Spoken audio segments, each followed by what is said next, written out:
Welcome to Astounding Stories of Space and Time. I'm Mardell, and this week's story is A Pail of Air by Fritz Leiber. Pod sent me out to get an extra pail of air. I just about scooped it full, and most of the warmth had leaked from my fingers when I saw the thing. At first I thought it was a young lady. Yes, a beautiful young lady's face, all glowing in the dark and looking at me from the 5th floor of the opposite apartment, which hereabouts is the floor just above the white blanket of frozen air. I'd never seen a live young lady before, except in the old magazines. Sis is just a kid and Ma is pretty sick and miserable. It gave me such a start I dropped the pail. Who wouldn't, knowing everyone on earth was dead except Pa and Ma and Sis and you? Even at that, I don't suppose I should have been surprised. We all see things now and then. Ma has some pretty bad ones, to judge from the way she bugs her eyes at nothing and just screams and huddles back against the blankets hanging around the nest. Pa says it's natural we should react like that sometimes. When I'd recovered the pail and could look again at the opposite apartment, I got an idea of what Ma might be feeling at those times, for I saw it wasn't a young lady at all, but simply a tiny light, that moved stealthily from one window to window, just as if one of the cruel little stars had come down out of the airless sky to investigate why the earth had gone away from the sun, and maybe to hunt down something to torment or terrify, now that the earth didn't have the sun's protection. I tell you, the thought of it gave me the creeps. I just stood there shaking and almost froze my feet, and did frost my helmet so solid on the inside that I couldn't have seen the light, even if it had come out of one of the windows to get me. Then I had the wit to go back inside. Pretty soon I was feeling my familiar way through the 30 or so blankets and rugs Pa's got hung around to slow down the escape of air from the nest, and I wasn't quite so scared. I began to hear the tick-ticking of the clocks in the nest, and knew I was getting back into air, because there's no sound outside in the vacuum, of course. But my mind was still crawling and uneasy as I pushed through the last blankets. Pa's got them faced with aluminum foil to hold in the heat, and came into the nest. Let me tell you about the nest. It's low and snug, just room for the 4 of us and our things. The floor's covered with thick woolly rugs. 3 of the sides are blankets, and the blankets roofing it touch Pa's head. He tells me it's inside a much bigger room, but I've never seen the real walls or ceiling. Against one of the blanket walls is a big set of shelves with tools and books and other stuff, and on top of it a whole row of clocks. Pa's very fussy about keeping them wound. He says we must never forget time, and without a sun or moon that would be easy to do. The 4th wall has blankets all over except around the fireplace, in which there is a fire that must never go out. It keeps us from freezing and does a lot more besides. One of us must always watch it. Some of the clocks are alarm, and we can use them to remind us.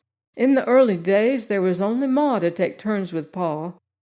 I think of that when she gets difficult. But now there's me to help, and Sis too. It's Pa who is chief guardian of the fire, though I always think of him that way. A tall man sitting cross-legged, frowning anxiously at the fire, his lined face golden in the light, and ever so often carefully placing on it a piece of coal from the big heap beside it. Pa tells me that there used to be guardians of the fire sometimes in the very old days.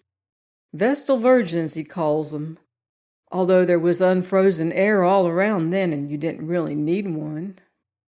He was sitting just that way. Though he got up quick to take the pail from me and bawl me out for loitering, he'd spotted my frozen helmet right off. That roused Ma, and she joined in picking on me.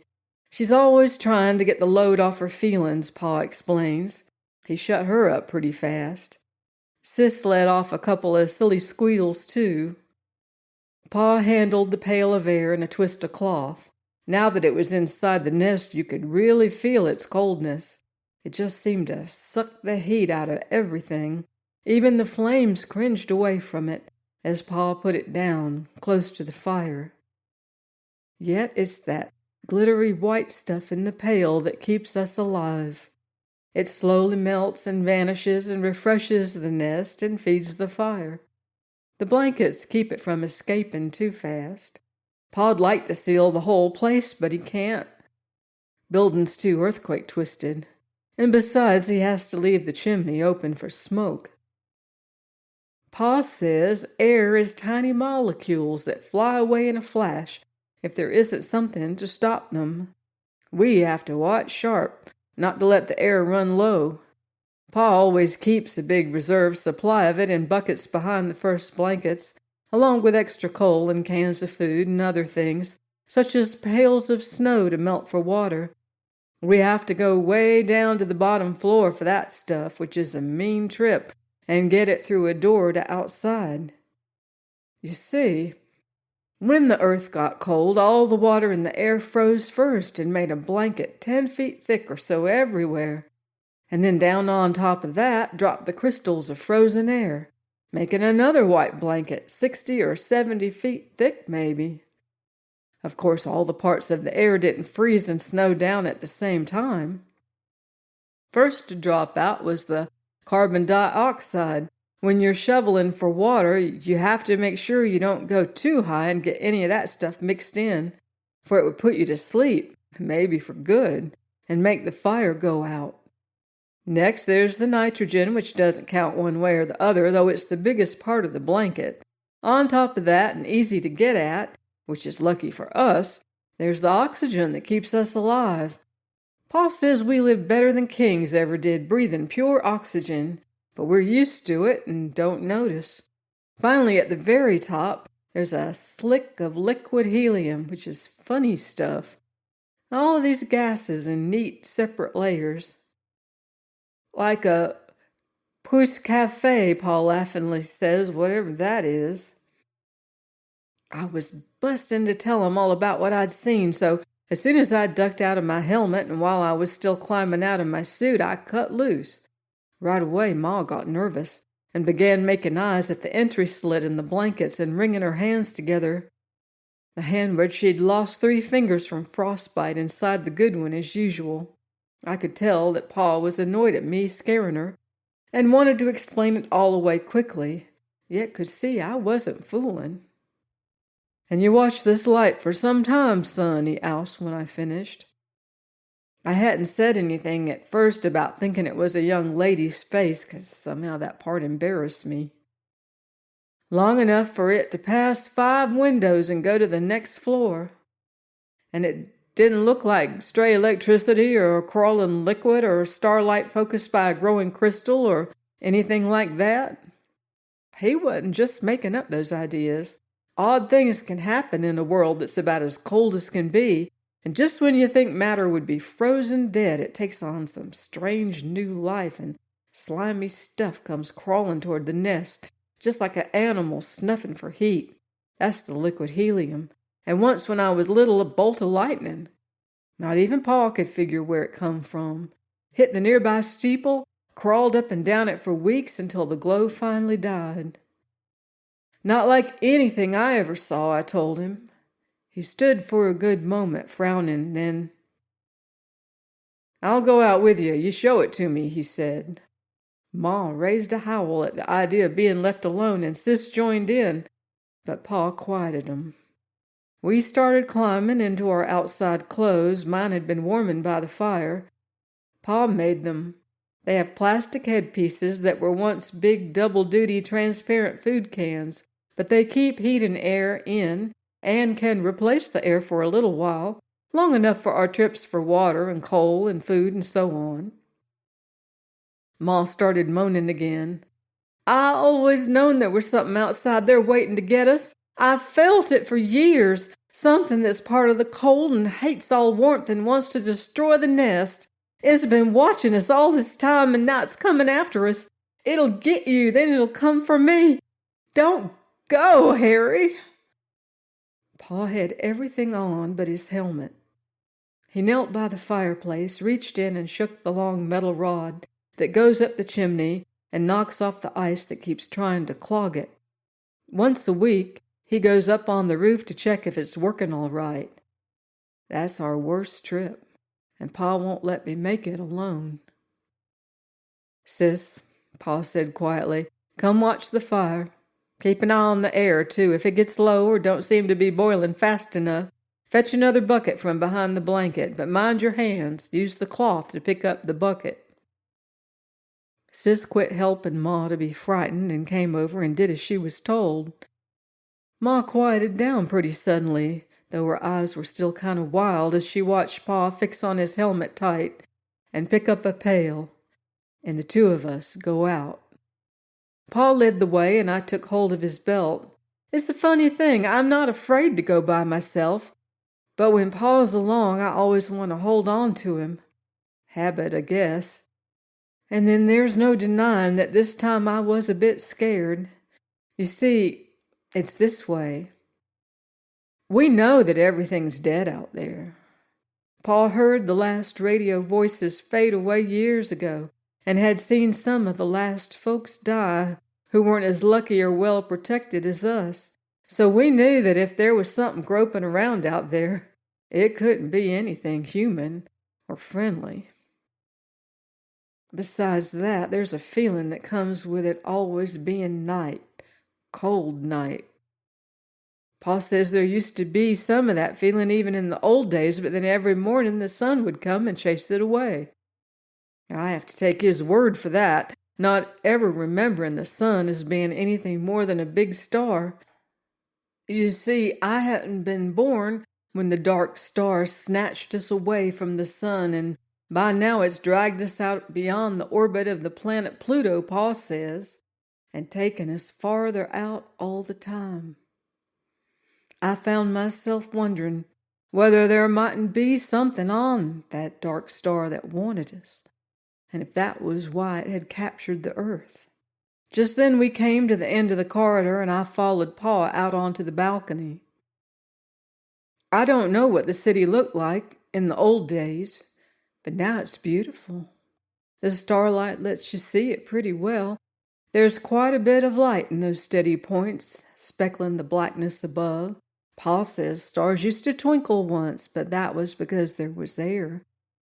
We are on a hill, and the shimmery plain drops away from us, and then flattens out, cut up into neat squares by the troughs that used to be streets.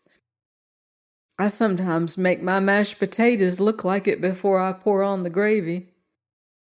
Some taller buildings push up out of the feathery plain, topped by rounded caps of air crystals, like the fur hood Ma wears, only whiter. On those buildings you can see the darker squares of windows, underlined by white dashes of air crystals. Some of them are on a slant, for many of the buildings are pretty badly twisted by the quakes and all the rest that happened when the dark star captured the earth. Here and there a few icicles hang, water icicles from the first days of the cold. Other icicles of frozen air that melted on the roofs and dripped and froze again. Sometimes one of those icicles will catch the light of a star and send it to you so brightly you think the star has swooped into the city. That was one of the things Pa had been thinking of when I told him about the light, but I'd thought of it myself first and had known it wasn't so. He touched his helmet to mine so we could talk easier, and he asked me to point out the windows to him. But there wasn't any light moving around inside them now or anywhere else. To my surprise, Pa didn't bawl me out and tell me I'd been seeing things. He looked all around quite a while after filling his pail, and just as we were going inside, he whipped around without warning as if to take some peeping thing off guard. I could feel it, too. The old peace was gone. There was something lurking out there watching, waiting, getting ready. Inside, he said to me, touching helmets, "If you see something like that again, son, don't tell the others. Your ma's sort of nervous these days, and we owe her all the feeling of safety we can give her. Once it was when your sister was born. I was ready to give up and die, but your mother kept me trying. Another time she kept the fire going a whole week all by herself when I was sick. Nursed me and took care of the two of you, too. You know that game we sometimes play, sitting in a square in the nest, tossing a ball around? Courage is like a ball, son. A person can hold it only so long, then he's got to toss it to someone else. When it's tossed your way, you've got to catch and hold it tight, and hope there'll be someone else to toss it to when you get tired of being brave." His talking to me that way made me feel grown up and good. But it didn't wipe away the thing outside from the back of my mind, or the fact that Pa took it seriously. It's hard to hide your feelings about such a thing. When we got back in the nest and took off our outside clothes, Pa laughed about it all and told him it was nothing and kidded me for having such an imagination. But his words fell flat. He didn't convince Ma and Sis any more than he did me. It looked for a minute like we were all fumbling for the courage ball. Something had to be done, and almost before I knew what I was going to say, I heard myself asking Pa to tell us about the old days and how it all happened. He sometimes doesn't mind telling that story, and Sis and I sure like to listen to it, and he got my idea, so we were all settled round the fire in a wink, and Ma pushed up some cans to thaw for supper, and Pa began. Before he did, though, I noticed him casually get a hammer from the shelf and lay it down beside him. It was the same old story as always. I think I could recite the main thread of it in my sleep, though Pa always puts in a new detail or two and keeps improving it in spots. He told us how the earth had been swinging around the sun, ever so steady and warm, and the people on it fixin' to make money and wars and have a good time and get power and treat each other right or wrong, when without warning there comes charging out of space this dead star, this burned out sun, and upsets everything. You know, I find it hard to believe in the way those people felt, any more than I can believe in the swarming number of them. Imagine people getting ready for the horrible sort of war they were cooking up, wanting it even, or at least wishing it were over so as to end their nervousness, as if all folks didn't have to hang together and pool every bit of warmth just to keep alive. And how can they have hoped to end danger any more than we can hope to end the cold? Sometimes I think Pa exaggerates and makes things out too black. He's cross with us once in a while, and was probably cross with all those folks. Still, some of the things I read in the old magazines sound pretty wild. He may be right. The dark star, as Pa went on telling it, rushed in pretty fast, and there wasn't much time to get ready. At the beginning, they tried to keep it a secret from most people, but then the truth came out. What with the earthquakes and floods, imagine oceans of unfrozen water, and people seeing stars blotted out by something on a clear night. First off, they thought it would hit the sun, and then they thought it would hit the earth. There was even the start of a rush to get to a place called China, because people thought the star would hit the other side. Then they found it wasn't going to hit the other side. It was going to come very close to Earth. Most of the other planets were on the other side of the sun and didn't get involved. The sun and the newcomer fought over Earth for a little while, pulling it this way and that like two dogs growling over a bone, Pa described it this time, and then the newcomer won and carried us off. The sun got a consolation prize, though. At the last minute, he managed to hold on to the moon. That was the time of the monster earthquakes and floods, 20 times worse than anything before. It was also the time of the big jerk as Pa calls it, when all the earth got yanked suddenly, just as Pa has done to me once or twice, grabbing me by the collar to do it when I've been sitting too far from the fire. You see, the dark star was going through space faster than the sun and in the opposite direction, and it had to wrench the world considerably in order to take it away. The big jerk didn't last long. It was over as soon as the Earth was settled down in its new orbit around the dark star, but it was pretty terrible while it lasted. Pa says that all sorts of cliffs and buildings toppled, oceans slopped over, swamps and sandy deserts gave great sliding surges that buried nearby lands. Earth was almost jerked out of its atmosphere blanket, and the air got so thin in spots that people keeled over and fainted. Though, of course, at the same time they were getting knocked down by the big jerk, and maybe their bones broke or skulls cracked. We've often asked Pa how people acted during that time, whether they were scared or brave or crazy or stunned or all four, but he's sort of leery of that subject, and he was again tonight. He says he was mostly too busy to notice. You see, Pa and some scientist friends of his had figured out part of what was going to happen.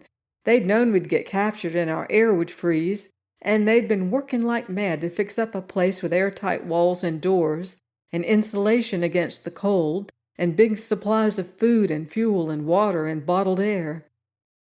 But the place got smashed in the last earthquakes, and all Pa's friends were killed then in the big jerk.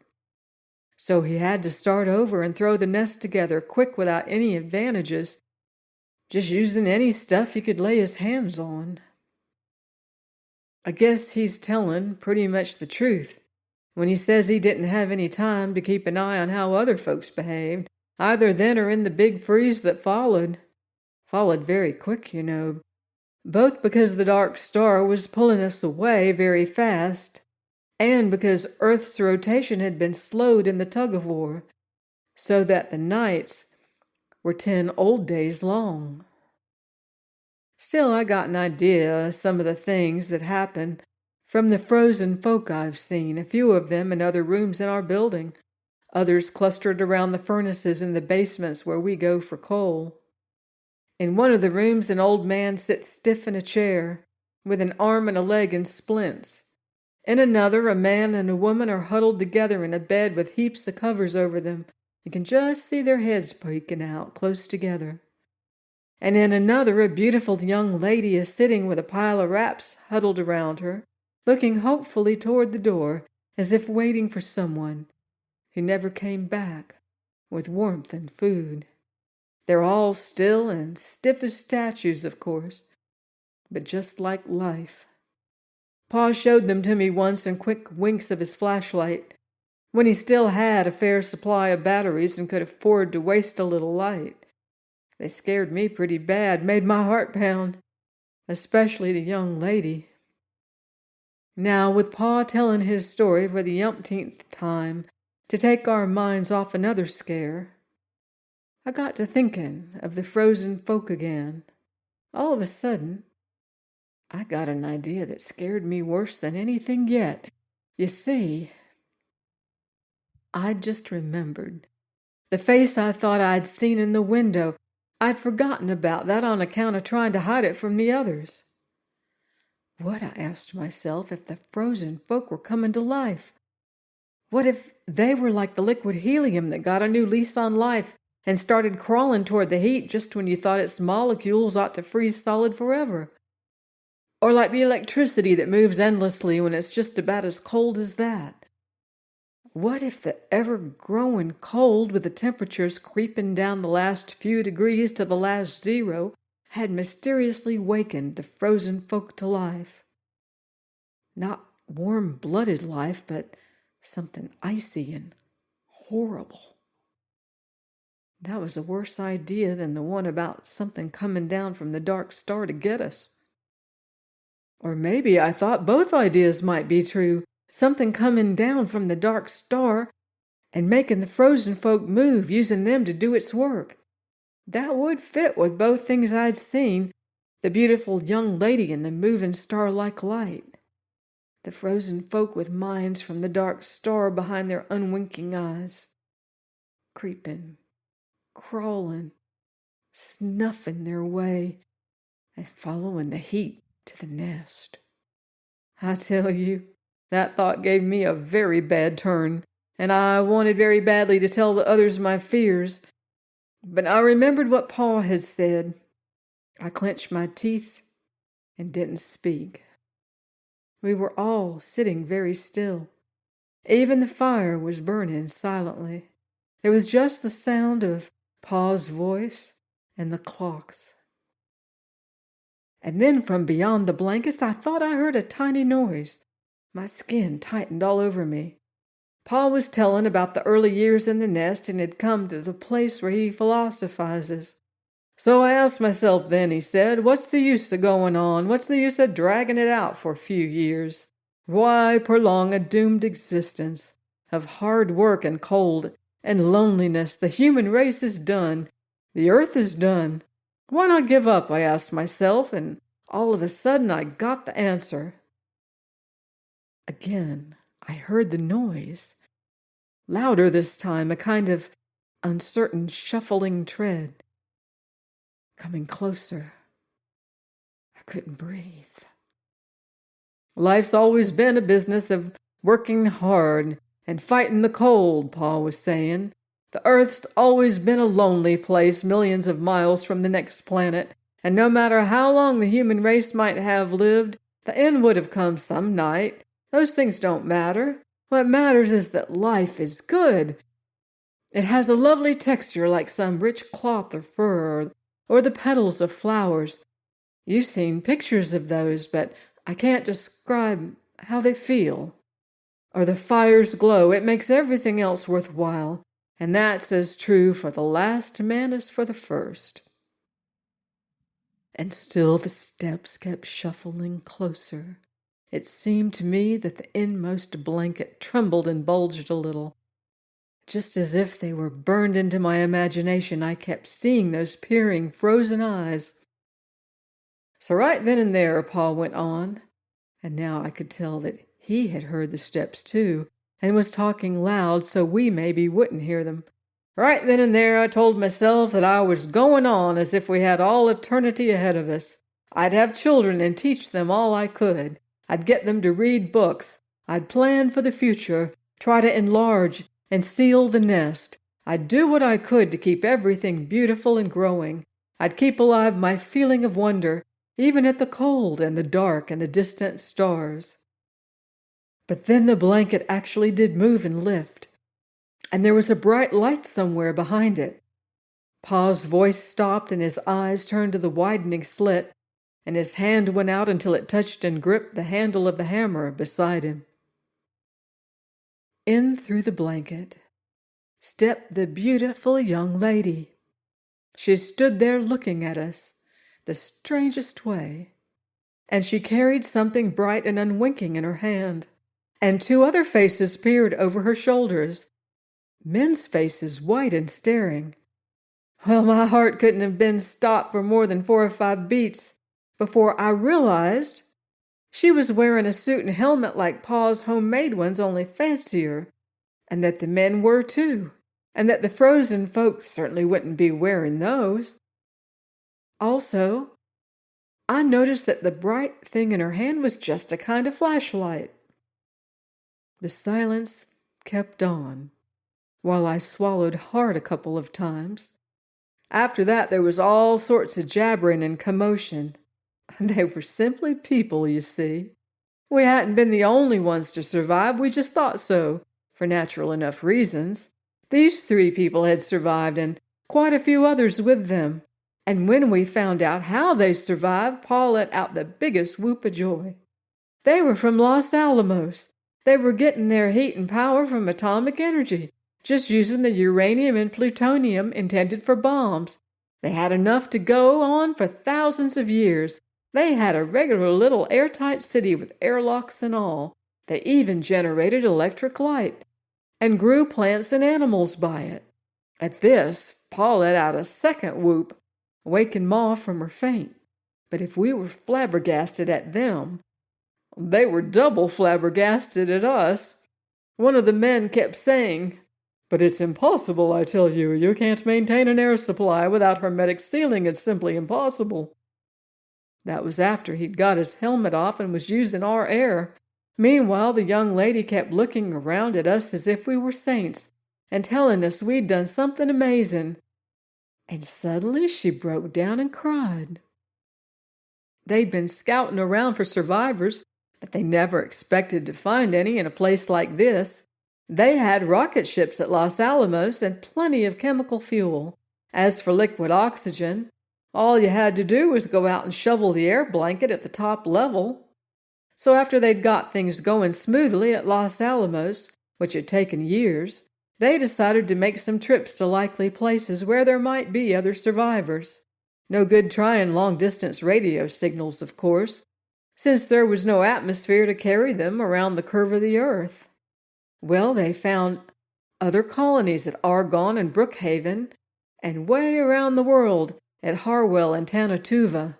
And now they'd been giving our city a look, not really expecting to find anything, but they had an instrument that noticed the faintest heat waves, and it had told them there was something warm down here, so they landed to investigate. Of course, we hadn't heard them land since there was no air to carry the sound, and they'd had to investigate around quite a while before finding us. Their instruments had given them a wrong steer, and they'd wasted some time in the building across the street. By now, all 5 adults were talking like 60. Pa was demonstrating to the men how he worked the fire and got rid of the ice in the chimney and all that. Ma had perked up wonderfully and was showing the young lady her cooking and sewing stuff and even asking about how the women dressed at Los Alamos. The strangers marveled at everything and praised it to the skies. I could tell from the way they wrinkled their noses that they found the nest a bit smelly, but they never mentioned that at all, and just asked bushels of questions. In fact, there was so much talking and excitement that Pa forgot about things, and it wasn't till they were all getting groggy he looked and found the air had all boiled away in the pail. He got another bucket of air quick from behind the blankets. Of course, that started them all laughing and jabbering again. The newcomers even got a little drunk. They weren't used to so much oxygen. Funny thing, though, I didn't do much talking at all, and Sis hung on to Ma all the time and hid her face when anybody looked at her. I felt pretty uncomfortable and disturbed myself, even about the young lady. Glimpsing her outside there, I'd had all sorts of mushy thoughts, but now I was just embarrassed and scared of her, even though she tried to be nice as anything to me.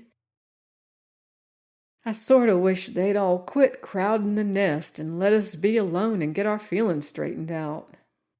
And when the newcomers began to talk about our all going to Los Alamos, as if that were taken for granted, I could see that something of the same feeling struck Pa and Ma, too. Pa got very silent all of a sudden, and Ma kept telling the young lady, "But I wouldn't know how to act there, and I haven't got any clothes." The strangers were puzzled like anything at first, but then they got the idea. As Pa kept saying, "It just doesn't seem right to let this fire go out." Well, the strangers are gone, but they're coming back. It hasn't been decided yet just what will happen. Maybe the nest will be kept up as what one of the strangers called a survival school. Or maybe we will join the pioneers who are going to try to establish a new colony at the uranium mines at Great Slave Lake or in the Congo. Of course, now that the strangers are gone, I've been thinking a lot about Los Alamos and those other tremendous colonies. I have a hankering to see 'em for myself. You ask me, Pa wants to see them too. He's been getting pretty thoughtful watching Ma and Sis perk up. "It's different now that we know others are alive," he explains to me. "Your mother doesn't feel so hopeless anymore. Neither do I, for that matter. Not having to carry the whole responsibility for keeping the human race going, so to speak. It scares a person." I looked around at the blanket walls and the fire and the pails of air boiling away, and Ma and Sis sleeping in the warmth and the flickering light. It's not gonna be easy to leave the nest, I said, wanting to cry, kind of. It's so small and there's just the four of us. I get scared at the idea of big places and a lot of strangers. He nodded and put another piece of coal on the fire. Then he looked at the little pile and grinned suddenly and put a couple of handfuls on, just as if it was one of our birthdays or Christmas.